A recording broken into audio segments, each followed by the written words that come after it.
बहुजन Republican socialist party की ओर से संविधान दिन के अवसर पर पार्टी के अध्यक्ष तथा संविधान तज्ञ डॉक्टर सुरेश माने इनकी अध्यक्षता में नांदेड़ में संविधान परिषद ली गई। नांदेड़ के नरहर करुणकर सभागृह में हुए इस परिषद को पार्टी अध्यक्ष डॉक्टर सुरेश माने सहित डॉक्टर ज्योति चंदन शिवे, डॉक्टर गौले, अंजलिताई गायकवाड़, राज्य सचिव नाथा कामड़े इन्होंने मार्गदर्शन किया।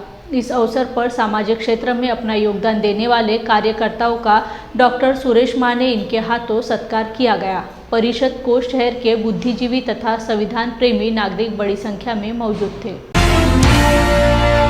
रिपब्लिकन सोशलिस्ट पार्टी ने महाराष्ट्र में 1 जुलाई 2022 से लेकर पूरे अलग अलग इलाका में 5 संविधान परिषदों का आयोजन किया, जो राज्यव्यापी लेवल की है।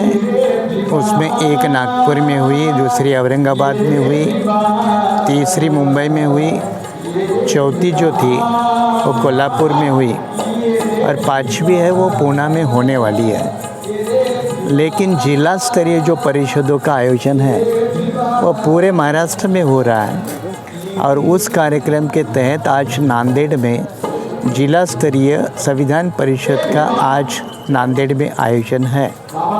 उसका जो मूल मकसद है ये सारी परिषदों का, ये संविधान ने बहुत से अधिकार दिए हैं, बहुत से बातें हैं, लेकिन खास करके जो राजनीतिक आरक्षण है, जिस राजनीतिक आरक्षण के कारण शेड्यूल कास्ट, शेड्यूल ट्राइब्स और इवन ओबीसी के भी लोकल बॉडी में जो जनप्रतिनिधि चुने जाते हैं, लोक प्रतिनिधि जाते हैं, जिसके तहत आज की लोकसभा में शेड्यूल कास्ट के और शेड्यूल ट्राइब के दोनों के मिला के 131 मेंबर ऑफ पार्लियामेंट है, ओबीसी के 137 है, मुस्लिम समाज के 27 है। तो हमारा सवाल ये है कि ये जो जनप्रतिनिधि चाहे आरक्षण के मामले से जाए या जनरल सीटों पे जाए, क्या वो अपने समाज की हक और अधिकार की बात संसद में करते हैं, राज्य की विधानसभा में करते हैं, जेडपी में करते हैं? और अगर नहीं करते हैं तो क्या इनके लिए आरक्षण रखना ठीक है या और अन्य कुछ उपाय करना चाहिए? इसके बारे में बाबा साहब की एक नीति थी, उस नीति को लेकर भविष्य में सच्चे नुमाइंदे पैदा हो, सच्चे जनप्रतिनिधि पैदा हो, ताकि वो अपने लोगों की बात विधानसभा और लोकसभा में रखे। इस मकसद के साथ इन संविधान परिषदों का आयोजन करके एक राष्ट्रीय लेवल की सोच बनाने का काम शुरू है। ये 5 परिषदों महाराष्ट्र में है, उसके बाद 5 परिषद ये ऑल इंडिया लेवल पे गुजरात है, दिल्ली है या बाकी स्टेट है, इन स्टेटों में होने वाली है। तो इनका सबका मकसद ये है कि बहुजन समाज के सही नेता ये जनप्रतिनिधि बने, लोक प्रतिनिधि बने। आज के परिषद के माध्यम से मैं सभी अम्बेडकराइट, स्टॉन्च अम्बेडकराइट जितने हैं उनसे और बाबा साहब को जो भी इंडियन सिटीजन्स मानते हैं उन सबको ये कहना चाहूँगी कि भारतीय संविधान और भारतीय संविधान की अमल बजावनी, ये सही मायने में जो सब्जेक्ट है वो हर एक पॉलिटिकल पार्टी का है।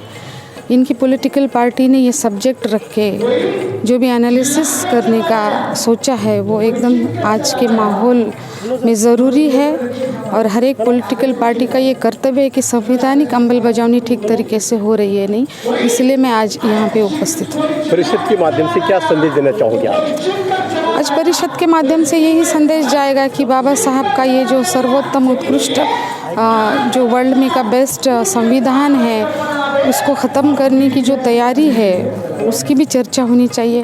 उसकी अमल बजावनी ठीक तरीके से हुई या नहीं इसकी भी चर्चा होनी चाहिए। और संवैधानिक जो अधिकार है या संवैधानिक बातें हैं उसकी रक्षा सिर्फ प्रशासकीय नहीं है, सिर्फ पॉलिटिकल पार्टी नहीं बल्कि जनता की भी है। जनता का जितना भी अवेयरनेस होगा उतना इस देश के लिए और भावी लोकशाही के लिए बेटर। दिसंबर 2022 को नांदेड़ में संविधान परिषद का आयोजन किया था और इस आयोजन में डॉक्टर सुरेश माने साहब जी मुख्य अतिथि पर आए थे और उन्होंने संविधान पर संविधान पर जो हमले हो रहे हैं, अटैक हो रहा है, उसके बारे में लोगों को आगाह करने के लिए बहुत अच्छा मार्गदर्शन किया और नांदेड़ में एक बहुत अच्छी परिषद हो गई और लोग ऐसे परिषद के बारे में जागरूक हो गए।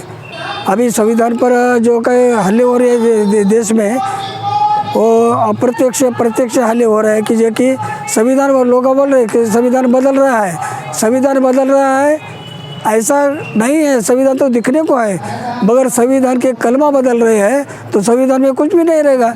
इसका पर्याय अर्थ होता है कि संविधान बदल रहे हैं।